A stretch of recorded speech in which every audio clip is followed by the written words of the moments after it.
Well, good morning to you, ladies and gentlemen. This is Scott Manning coming to you live from Scott Manning YouTube Sports Talk. I want to thank all my loyal viewers for being with me here this morning. I've got a few things I want to talk about this morning. I'm not sure if you guys have heard this. Now, you got a lot of you Ohio State football fans know Ohio State faces Penn State on the 29th of September. Well, a lot of people are picking Penn State to beat Ohio, or a lot of people are picking Ohio State to beat Penn State in Happy Valley. But there was one sports writer for the USA Today. His name is Danny Sheridan. He went on the Paul Feinbaum show and said, "Oh, Penn State is going to smoke Ohio State." And my reaction was, well, let me tell you something, Mr. Sheridan. You need your head examined. And here's why. In the last 3 or 4 years, the Ohio State-Penn State game has been decided by 7 points or less. In 2016, Penn State beat us 24-21. And last year in the Horseshoe, who can forget J.T. Barrett? Mr. Comeback led Ohio State to a 39-38 comeback in Columbus. In those between 2014 and 2017, 3 of those 4 meetings were decided by 7 points or less. The only exception was 2015 when Ohio State did smoke Penn State 38-10. And let me tell you something.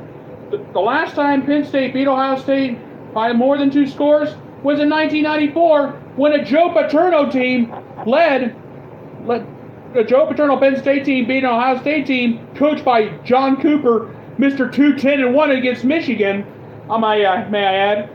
And that score was, in Happy Valley, that score was 63-14. That was the last time Penn State beat Ohio State by 2 scores. Remember that. And Mr. Danny Sheridan, you need your head examined. Now, I'll say this, but I will say this in all fairness. Ohio State had lost a lot of starters. Let's see. They lost J.T. Barrett. He's going to the NFL. They lost defensive ends Sam Hubbard, Tyquan Lewis. And they lost Jalen Holmes. And they lost Denzel Ward. He's going to the Cleveland Browns. But the Buckeyes have 2 big returns.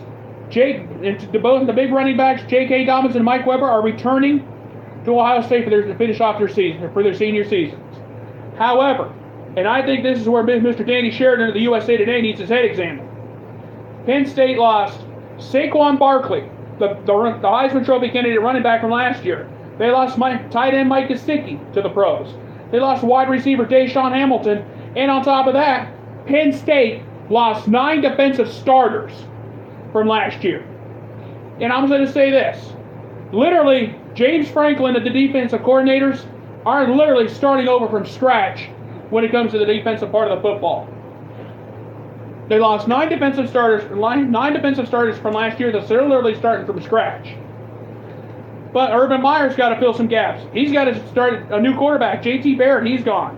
Sam Hubbard, Tyquan Lewis, Jalen Holmes, 3 of the best defensive ends in the Big Ten. Denzel Ward, he has to start over with a center back. Now, I will grant you that Penn State has some guys returning. I'll grant you. They have Trace McSorley, their quarterback's coming back, and they got their best running back, Miles Sanders, coming back. So James Franklin, Penn State coach James Franklin, is going to be in very good shape in that department. But I'm going to tell you, Penn State losing 9 defensive starters, they're starting from scratch. So I don't know what Mr. Danny Sheridan of the USA Today was thinking about going on the Paul Feinbaum show and saying Penn State's going to smoke Ohio State. I believe that when my dad starts driving a foreign car. And that's just now, let me take that back. I believe that when my dad moves out to the country and buys a nice old big ranch out in the middle of nowhere down in the state of Texas, that just ain't going to happen either. The bottom line is, Penn State, Ohio State, September 29th in Happy Valley, that's going to be crazy. With a new quarterback this time, we won't have J.T. Barrett to worry about. Now, Penn State did lose 9 starters. Remember that. So I don't think Danny Sheridan had any right to go and say that Penn State's going to smoke Ohio State. He went on the Paul Feinbaum show. Paul Feinbaum, who kisses the rear end of the Southeast Conference, for crying out loud. I wish you would have went on the Big Ten Network and said that. I wish you would have said that in front of Urban Meyer, and everybody would have let Urban would have let me smack the taste right out of his mouth. I'm trying to keep my cool. But I would like to invite Mr. Sheridan to come to Columbus and sit down with somebody like me, an Ohio State football fan. And that's all there is to it. Come sit down with me, or come sit down with anybody at Ohio State, and I'm telling you, this is where it gets crazy. This man he needs his head examined, that's all I got to say. But I do dare him to come down to Ohio State, and let's see what you have to say. And that's the bottom line, my friends. Now I'm not going to say anything further here on this day. All right, folks, I'm going to go ahead and get on out of here. I just want to thank you guys for taking a couple minutes with me here this morning. My name is Scott Manning. If you want to, please subscribe to my YouTube channel. Just type my name, Scott Manning. Look for this pretty face, and you'll see all the sports videos that I have done so far. I want to thank you guys. Have a great day. You have a wonderful day, and I will see you tomorrow. Goodbye, everybody, and thank you.